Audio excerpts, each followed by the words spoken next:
Bueno, recomenzamos entonces con la parte C de la unidad 10 de polímeros. Vamos a hablar de cómo son las cadenas en general poliméricas. Vamos a tomar un caso, que es el caso más simple, del polietileno. El polietileno, la cadena que ustedes pueden ver en 3D, es las distintas variantes en donde puede haber entre cadena y cadena movimientos de rotación, como se ve en la figura inferior izquierda. Estos movimientos de rotación que pueden darse en cada uno de los átomos de carbono dan en realidad un ovillado del tipo que podemos ver en forma tridimensional en el ángulo inferior derecho. Este movimiento de torsión ovillado, que lo estamos viendo con el polímero más simple, que es el polietileno, es muy importante porque hace que las cadenas no sean lineales. Volvemos a ver el movimiento o los posibles movimientos de rotación que pueden tener cada uno de los átomos de carbono,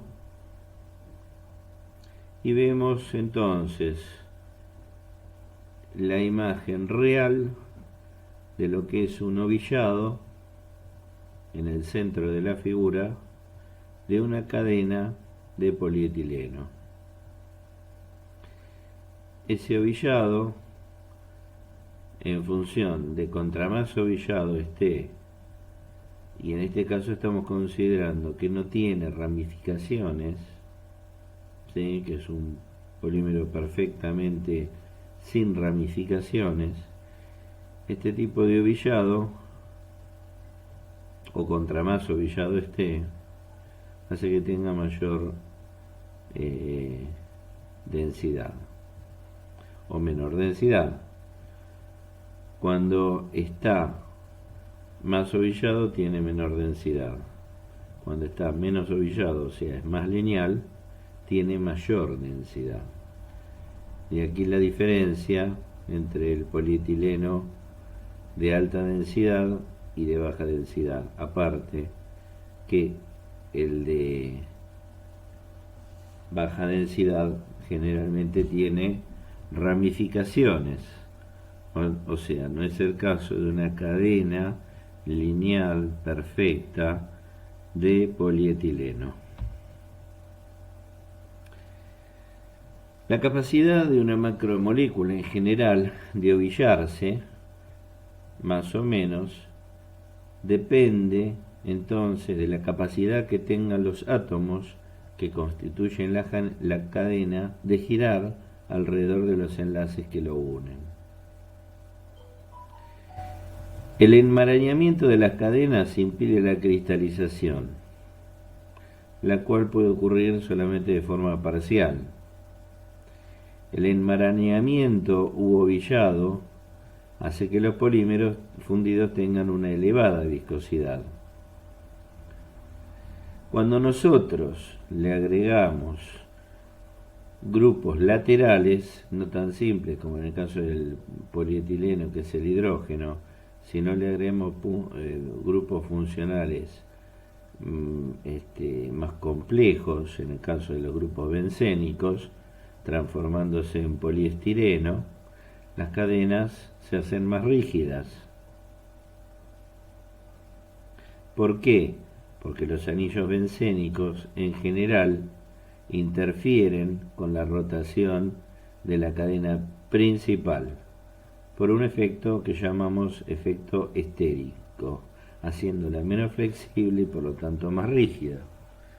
Por lo tanto, de acá sacamos una conclusión. Cuando los grupos laterales son voluminosos,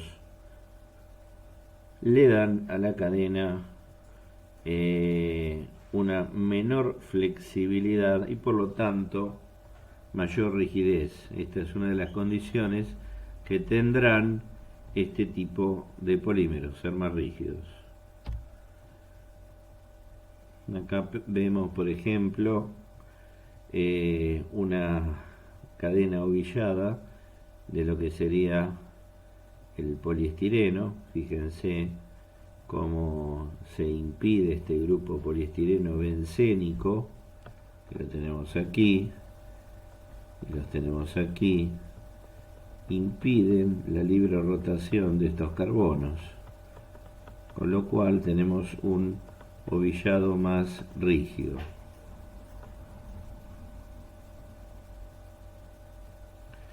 Los dobles enlace, covalentes dobles, también impiden la rotación por el efecto del enlace pi.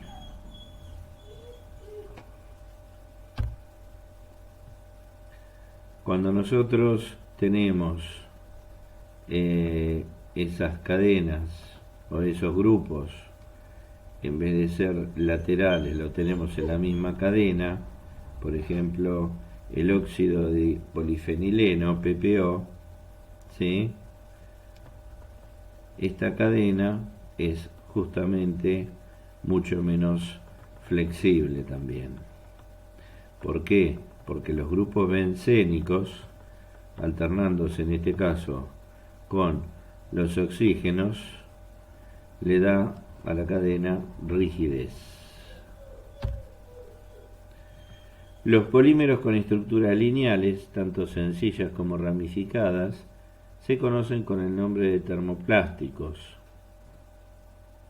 Al calentar estos polímeros le comunicamos una energía suficiente, ¿sí?, para romper los débiles enlaces intermoleculares existentes entre las cadenas, posibilitándose los deslizamientos entre sí de las cadenas componentes del polímero, en virtud de la libre rotación alrededor de los enlaces entre carbono. La linealidad proporciona resistencia, mientras que la ramificación suministra tenacidad.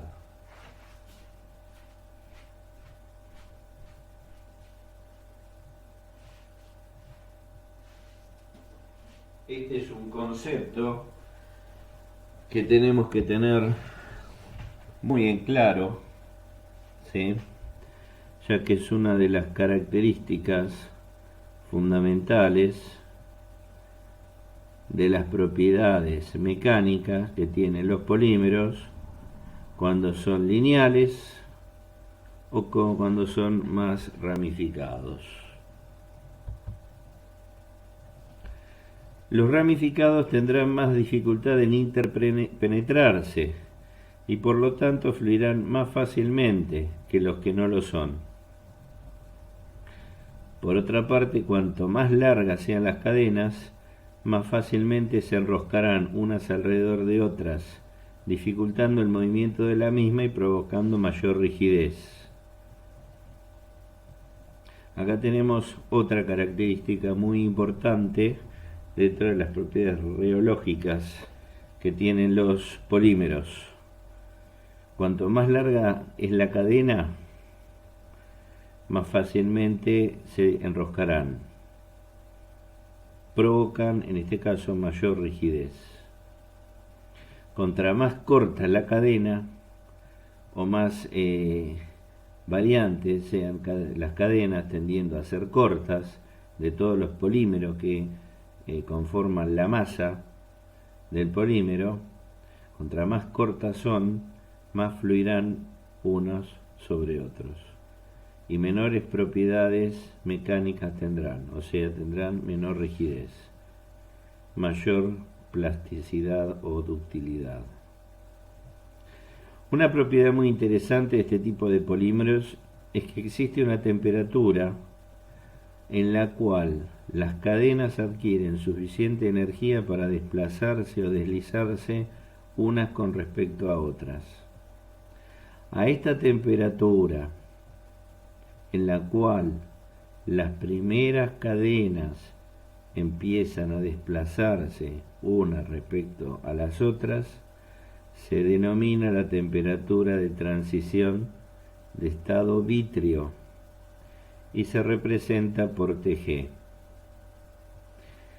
Diremos que la temperatura de transición del estado vitrio es una temperatura que tienen tanto los polímeros semicristalinos como los amorfos. Los dos siempre van a presentar este tipo de temperatura de transición del estado vitrio. Acá vemos distintas cadenas, ¿sí? Desde, por ejemplo, un polietileno largo, lo que sería un ovillado. Este es un tipo cualquiera de ovillado, y esto como se vería en una suerte de 3D. Si nosotros graficamos la temperatura en función del volumen específico, veremos que la gráfica de un polímero amorfo es muy distinta que la de un semicristalino. Un polímero amorfo solamente va a presentar temperatura de transición vítrea, Tg. Un polímero semicristalino va a presentar las dos temperaturas, donde comienzan a moverse las primeras cadenas poliméricas, Tg, y otra donde se produce la mayor fluidez, ¿sí?, del polímero. Los polímeros termoplásticos son rígidos, duros y quebradizos por debajo de la Tg, y deformables, blandos y dúctiles por encima de esta temperatura. Esto es una condición muy importante si la aplicación del polímero exige que posea rigidez a temperatura ambiente. Por ejemplo, si va a utilizarse para construir tuberías o envases, debe cumplirse que la temperatura de transición vítrea esté por encima de la temperatura ambiente.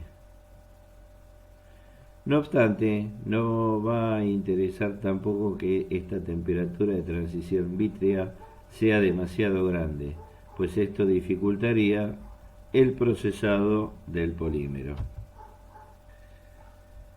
Acá vamos a ver distintos métodos de determinación de la cristalinidad. Con estos métodos de determinación de la cristalinidad, métodos de laboratorio, nosotros podemos identificar los polímeros.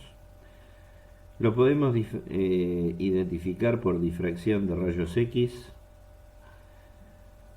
por métodos volumétricos basados en la propiedad que los cristalinos tienen mayor densidad que el mismo material en estado amorfo. De la comparación de uno y otro sale el porcentaje de cristalinidad. De métodos calorimétricos, que es la calorimetría diferencial de barrido o DSC. Esta analiza y compara los calores de fusión del componente muestra y los de una muestra patrón, 100% cristal. Aparte de estos métodos de identificación de polímeros que son de laboratorio y son los más precisos, hay métodos rápidos que podemos utilizar en la misma fábrica sin necesidad de equipos de laboratorio caros. Por ejemplo, los efectos del calor. Cuando se calientan muestras de plástico en tubos de ensayo, se pueden identificar olores que pueden ser característicos de determinados plásticos. También la manera particular de quemarse un plástico puede dar una pista al respecto. Por ejemplo, El PET o polietileno tereftalato, con la cual se hacen la mayoría de las botellas por soplado, se quema rápidamente y expide olores a parafina, y cuando se extingue la llama produce un humo blanco.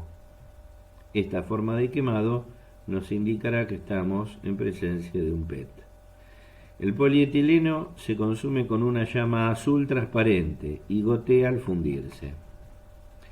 El PVC o cloruro de polivinilo puede encenderse, pero el mismo se autoextinguirá en cuanto la fuente de fuego esté alejada. Es una de las características del PVC, la autoextinción. Tiene un olor muy agrio porque el cloruro de hidrógeno es un derivado ardiente. El polipropileno se consume más lentamente. Los gases son los que alimentan la llama.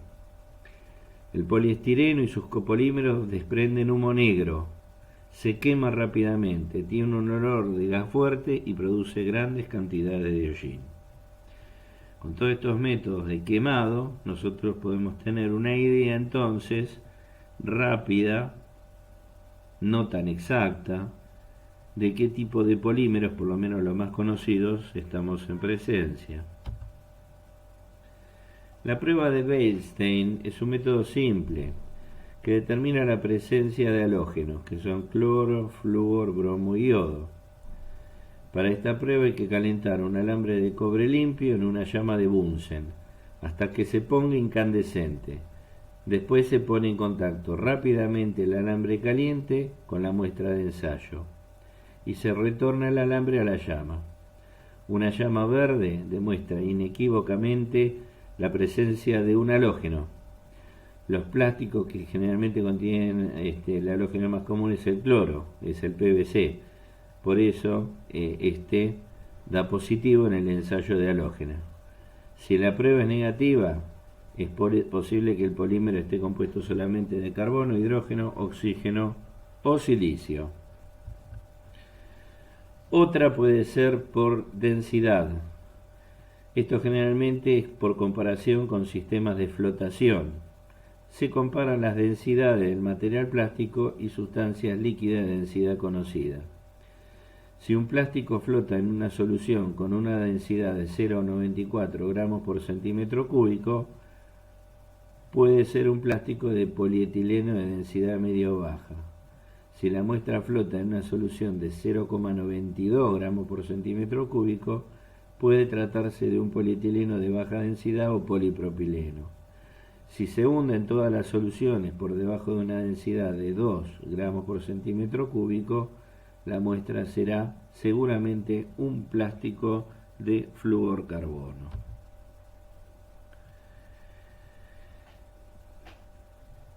Antes de seguir, nosotros vamos a quedarnos terminando esta parte C para recomenzar en una futura parte D, donde veremos la clasificación fundamental de los polímeros en termoplásticos, termorrígidos y elastómeros.